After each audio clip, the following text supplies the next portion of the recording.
Cool. I suppose, firstly, yeah, Rach, I can just make sure that you can hear me there, all right? You got me all loud and clear? Yeah, all good, Willie. Cool. All right. Well, I suppose, yeah, firstly, can you give us a sense of, yeah, what it's been like your first tour to India? I imagine it's a tour you sort of dreamt about going on. So what's it been like so far? Oh yeah, definitely. It's from a young age. You watch a lot of cricket on TV and seeing the guys play in India. It's pretty cool. And in all sort of nations that visit there, you always want to get a chance to play in India. And I think been a pretty surreal experience so far. Being able to see how cricket mad everyone is and how much the fans love the game, especially that first T20 was seriously special. Yeah, it's a country you've obviously got, pretty strong links with. Can you tell us a little bit about, through your parents and their heritage here, and I suppose your visits here in the past, etc. Yeah, of course. So I was born in Wellington, New Zealand, born and bred there, but both my parents are from Bangalore. So they lived there until they were like, I guess, mid 20s or early 20s sort of thing. So they grew up in stuff here and then moved to New Zealand. So I was born in New Zealand. So I've been there for like 23 years, maybe something like that. But yeah, and I've kind of visited India a lot actually. Apart from the recently with COVID and stuff, my dad used to kind of take cricket teams over. So I visited Bangalore, Chennai, Hyderabad, Anandapur, all those sort of areas to play cricket, which has been an amazing experience. Yes, I suppose it's probably equally special for your family and your parents for you to be on a tour here as well as for you. Yeah, so I guess it's nice for them. Like anytime you get to play for your national team, it's amazing. But I guess maybe against India it makes a bit of difference for them. Yeah, cool. And just lastly from me before I pass it over to Vishesh, yeah, you weren't probably expecting to be playing in a T20. Can you talk us through the day, getting the call up and then playing? What was that like?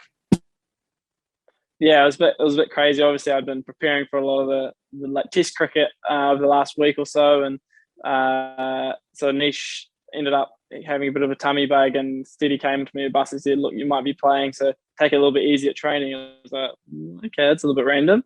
And then Kane ended up sitting next to me in the bus. He was like, "Look, mate, you're playing." I was like, "Oh, okay, cool. Let's get prepared, play some white ball."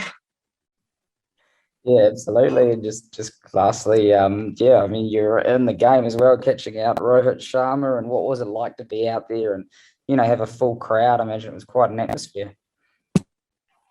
Oh yeah, it was an absolutely incredible atmosphere. Haven't played in many games. Well, I think that's probably the loudest I've ever been at the cricket stadium, and it was quite cool to be there to experience that. You couldn't really hear each other when you're in the field, or even could barely hear the keeper when you're next to him.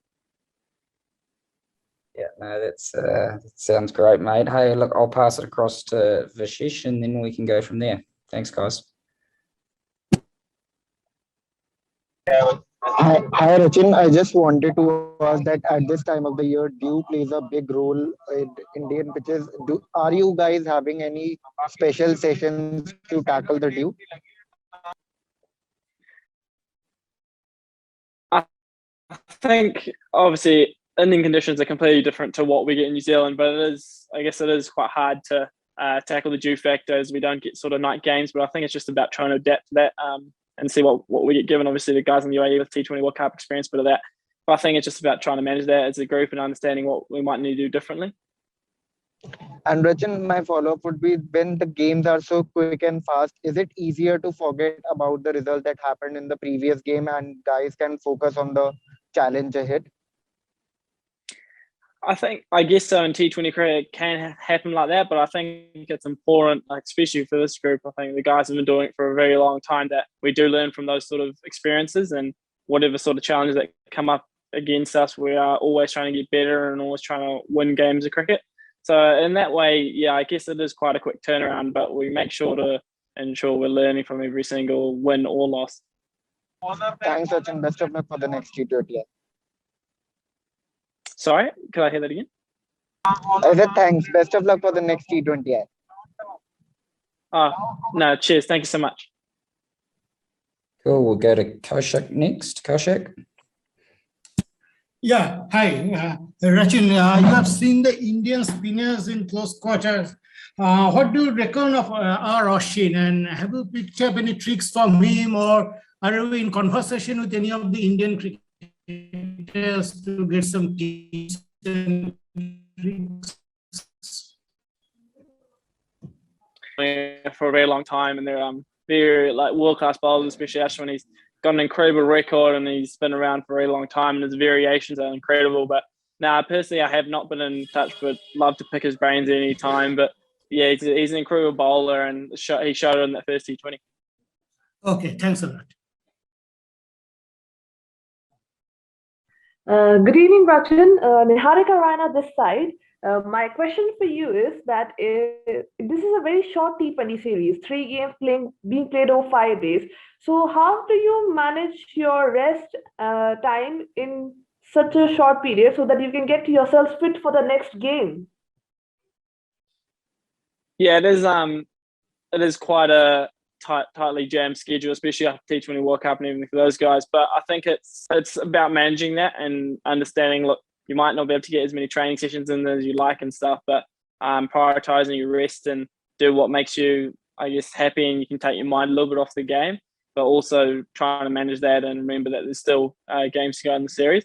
So I think it's just a balancing act, looking after your sleep and nutrition and everything like that. And just know, like, even though you might have not had a good game last time, luckily those games are quite back to back, so there's always opportunities in the next one.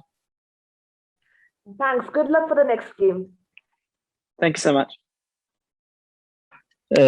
So my question is, what, according to you, are the strengths of this Indian team, and what is the weakness which you would like to exploit in the next T20Is? I think this Indian team is very well rounded. I think they've got incredible batters at the top and serious power down the bottom, and their bowlers have shown in the IPL that they can hit the areas really well and can swing the ball early on.